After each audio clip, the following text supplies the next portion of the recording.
নমস্কার প্রিয় পঞ্চম শ্রেণীর ছাত্রছাত্রীবৃন্দ, আজকের এই শিক্ষামূলক ক্লাসে তোমাদের সবাইকে জানাই আন্তরিক স্বাগত। এখন আমরা পঞ্চম শ্রেণীর গণিত বিষয়ের দ্বিতীয় পর্বের দ্বিতীয় পর্যায়ক্রমিক মূল্যায়নের 2026 সালে গণিতের প্রশ্নপত্রটির উত্তর সহ তোমাদের সঙ্গে আলোচনা করব। তাই তোমরা প্রত্যেকেই ভিডিওটি স্কিপ না করে প্রথম থেকে শেষ পর্যন্ত ভালোভাবে দেখো এবং চ্যানেলে নতুন হলে অবশ্যই চ্যানেলটিকে সাবস্ক্রাইব করো। তো চলো আর কথা না বাড়িয়ে আমরা মূল আলোচনায় প্রবেশ করি। প্রথমে দেখো, একের দাগে সঠিক উত্তরটি বেছে লেখো। 1 গুণ 5 সমান 5। প্রথম প্রশ্ন নাম্বার ক, দুটি বক্ররেখা পরস্পরকে সর্বাধিক কয়টি বিন্দুতে ছেদ করতে পারে? 0, 1টি, অসংখ্য, 2টি। দুটি বক্ররেখা পরস্পরকে সর্বাধিক অসংখ্য বিন্দুতে ছেদ করতে পারে। চলো পরের প্রশ্ন নাম্বার খ, যার দুটি প্রান্তবিন্দু আছে এবং দৈর্ঘ্য মাপা যায় সেই ধরনের সরলরেখাকে বলে রেখাংশ, রেখা, রশ্মি, ত্রিভুজ। যার দুটি প্রান্তবিন্দু আছে এবং দৈর্ঘ্য মাপা যায় সেই ধরনের সরলরেখাকে বলে রেখাংশ। পরের প্রশ্ন নাম্বার গ, 90/126কে লঘিষ্ঠ আকারে প্রকাশ করলে পায় 10/14, 9/26, 3/7, 5/7। 90/126কে লঘিষ্ঠ আকারে প্রকাশ করলে পাবো 5/7। তো চলো পরের প্রশ্ন নাম্বার ঘ, 11/1000 সমান কত? 0.1, 0.01, 0.001, 0.011। 11/1000 সমান 0.011।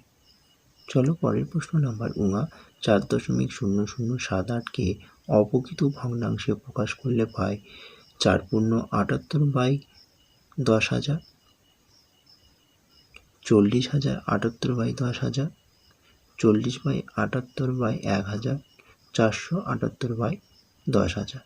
তো এখানে 4×4.0078কে অপ্রকৃত ভগ্নাংশে প্রকাশ করলে পাবো 40,078/10,000। চলো পরের প্রশ্ন নাম্বার 2, শূন্যস্থান পূরণ করো। 1 গুণ 5 সমান 5। প্রথম প্রশ্ন নাম্বার ক, 100 - 31 পয়েন্ট বা 31.50। 100 - 31.50 সমান ড্যাশ।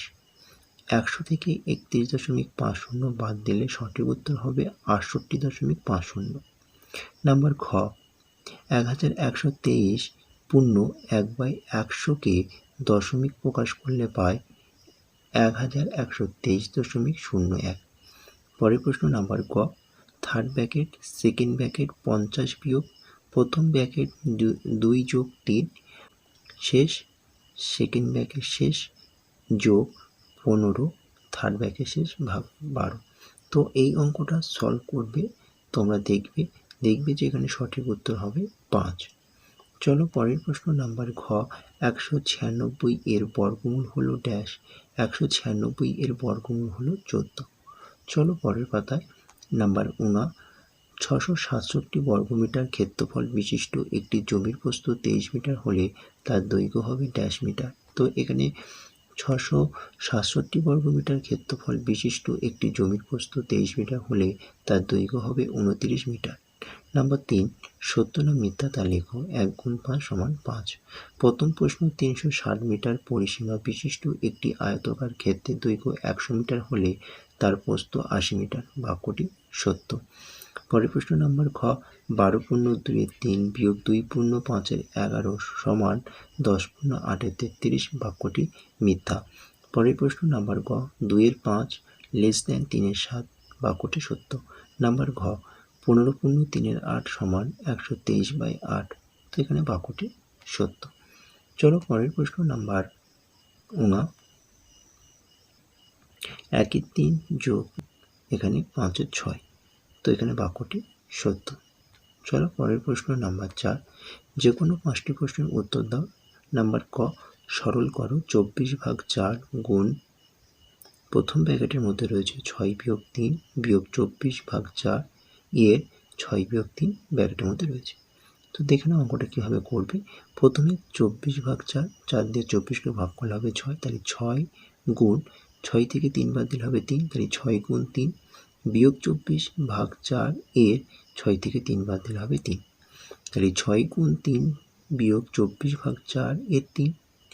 3-এর সাথে 6 গুণ করলে হবে 18, তাহলে 18 বিয়োগ 24/4 এর 3 অর্থাৎ 12। তাহলে 18 বিয়োগ 24/12, 12 দিয়ে 24কে ভাগ করলে হবে 2 অর্থাৎ 18 বিয়োগ 2, 18 থেকে 2 বাদ দিলে হবে 16। তো এখানে সঠিক উত্তর হবে 16। চলো পরের প্রশ্ন নাম্বার খ। বিদ্যালয়ে দুটি কর্মচারীকে অর্থ সাহায্য করতে মোট 240 জন ছাত্রছাত্রী প্রত্যেকে 3 টাকা করে দিল। শিক্ষক শিক্ষিকারা মোট 600 টাকা দিল। মোট টাকা দুজনের মধ্যে সমান ভাগে ভাগ করে দেওয়া হলো, কিন্তু প্রথম কর্মচারী তার অর্ধেক টাকা দ্বিতীয় কর্মচারীকে দিয়ে দিল। প্রথম কর্মচারীর কাছে কত টাকা রইল? তো দেখে নাও, প্রথমে আমরা অঙ্কটা একটু লিখে করব। 240 জন ছাত্রছাত্রী ও শিক্ষক শিক্ষিকারা মিলিয়ে মোট দিয়েছে, অর্থাৎ 240 গুণ 3 যোগ 600 ব্র্যাকেটের মধ্যে রেখে বাইরে লিখব টাকা। 240-এর সাথে 3 গুণ করলে হবে 720, অর্থাৎ 720 যোগ 600, 720 আর 600 যোগ করলে হবে 1320 টাকা। এরপর লিখব যে কর্মচারী দুজনে প্রত্যেকে পেল 1320/2 টাকা। 2 দিয়ে 1320কে ভাগ করলে হবে 660 টাকা। প্রথম কর্মচারী দিল 660/2, 2 দিয়ে 660কে ভাগ করলে হবে 330 টাকা। প্রথম কর্মচারীর কাছে থাকবে 660 বিয়োগ 330 টাকা। 660 থেকে 330 বাদ দিলে হবে 330 টাকা। চলো পরের প্রশ্ন নাম্বার গ। একটি চৌবাচ্চায় 1/8 অংশ জলপূর্ণ আছে। একটি কল খুলে 7/16 অংশ জল ঢালা হলো। একটু পরে বালতি করে 1/4 অংশ জল তুলে নেওয়া হলো। এখন চৌবাচ্চা কত অংশ খালি আছে, অর্থাৎ কত অংশ জল নেই? তো দেখে নাও অঙ্কটা কীভাবে করবে। চৌবাচ্চায় জলপূর্ণ আছে 1/8 যোগ 7/16 বিয়োগ 1/4 অংশ। দেখো এখানে 8, 16, 4 লসাও করলে হবে 16। 8 16-র মধ্যে যেহেতু দুবার রয়েছে, তাহলে 2 1 2, 16 16-এর মধ্যে একবার, তাহলে 7 1 7 বিয়োগ 4 16-এর মধ্যে 4 বার, 4 1 4, তাহলে 2 যোগ 7 বিয়োগ 4/16। 2 আর 7 যোগ করলে হবে 9, অর্থাৎ 9 বিয়োগ 4/16। 9 থেকে 4 বাদ দিলে হবে 5, অর্থাৎ 5/16 অংশ। ধরি সম্পূর্ণ এক অংশ খালি আছে চৌবাচ্চায়, 1 বিয়োগ 5 16 অংশ। যেহেতু 16 লসাগু, তাহলে 1 16-এর মধ্যে 16 বাদ যাবে, অর্থাৎ 16 বিয়োগ 5, 16 থেকে 5 বাদ দিলে হবে 11, 11/16 অংশ, অর্থাৎ 11/16 অংশ জল নেই। চলো পরের প্রশ্ন নাম্বার ঘ। বিমলের বাবা বাজার থেকে 5/2-3 কেজি আটা, 1/1-7 কেজি ডাল, 2/3-14 কেজি ময়দা কিনেছে। তিনি মোট কত কেজি জিনিস কিনেছে? তো যেহেতু অঙ্কটা যোগ হবে, তাহলে 5/2-3 যোগ 1/1-7 যোগ 2/3/14 ব্র্যাকেটের মধ্যে রেখে ব্র্যাকেটের বাইরে লিখবে কেজি। প্রত্যেকটা হচ্ছে তোমাদের মিশ্র ভগ্নাংশ রয়েছে, তাই এগুলোকে প্রত্যেকটা অপ্রকৃত ভগ্নাংশ আনলে হবে 17/3 যোগ 8/7 যোগ 31/14। এখানে 3 7 14 লসাগু করলে হবে 42। 3 42-এর মধ্যে কমন যাবে না, যেহেতু 3 42-এর মধ্যে তোমার 14 বাদ যাবে, তাই 14 এবং 17 গুণ করলে হবে 238 যোগ 7 82-এর মধ্যে 6 বাদ যাবে, 6-এর সাথে 8 গুণ করলে 6 48, 48 হলো, যোগ 14 42-এর মধ্যে কমন যাবে না, 3 বাদ যাবে, 3-এর সাথে 31 গুণ করলে হবে 93। তাহলে 238 যোগ 48 যোগ 93/24 যোগ করলে হবে 369/42। 42 দিয়ে 369-কে ভাগ করলে হবে 9/1 কেজি। চলো পরের প্রশ্ন নাম্বার উঙা। সমান ক্ষেত্রফল বিশিষ্ট দুটি আয়তাকার জমি, প্রথমটি দৈর্ঘ্য 28 মিটার এবং পরিসীমা 80 মিটার, দ্বিতীয়টির প্রস্থ 16 মিটার, দ্বিতীয় জমির পরিসীমা কত? তো দেখে না, এই ধরনের অঙ্ক তোমাদের পরীক্ষা আসতে চলেছে দ্বিতীয় পরীক্ষার জন্য, সুতরাং এই ধরনের প্রশ্নপত্রগুলো তোমরা ভালো করে প্র্যাকটিস করো। প্রথম আয়তাকার জমির দৈর্ঘ্য 28 মিটার এবং প্রস্থ সমান পরিসীমা বাই 2 বিয়োগ দৈর্ঘ্য।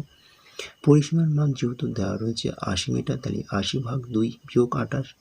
2 দিয়ে 80 কাটলে হবে 40, 40 বিয়োগ 28, 40 থেকে 28 বাদ দিলে হবে 12 মিটার। তাহলে প্রথম জমিটির প্রস্থ পেয়ে গেলাম কত না 12 মিটার। এরপর প্রথম আয়তাকার জমিটির ক্ষেত্রফল কি জানি না, যেহেতু আয়তাকার জমি, তাহলে আয়তাকার জমির ক্ষেত্রফল হচ্ছে দৈর্ঘ্য গুণ প্রস্থ, অর্থাৎ দৈর্ঘ্য 28 প্রস্থ 12, তাহলে 28 গুণ 12 বর্গমিটার। একইভাবে দ্বিতীয় আয়তাকার জমিটির ক্ষেত্রফল 28 গুণ 12 বর্গমিটার। দ্বিতীয় জমিটির দৈর্ঘ্য পাবো কী করে? না ক্ষেত্রফল বাই প্রস্থ। ক্ষেত্রফল যেহেতু 28 গুণ 12 আর প্রস্থ রয়েছে তোমার, প্রশ্ন দেওয়া রয়েছে 16, তাহলে 28 গুণ 12 বাই 16। দেখো 16কে 4 দিয়ে কাটলে হবে 4 4 16, 28কে 4 দিয়ে কাটলে হবে 7, 4 দিয়ে 12কে কাটলে হবে 3, অর্থাৎ 7 গুণ 3 অর্থাৎ 21 মিটার। এবার অতএব লিখব যে দ্বিতীয় জমিটির পরিসীমা 2 ইন্টু অর্থাৎ 2 গুণ দৈর্ঘ্য যোগ প্রস্থ, অর্থাৎ 2 গুণ 21 যোগ 16, ব্র্যাকেটের বাইরে লিখব মিটার।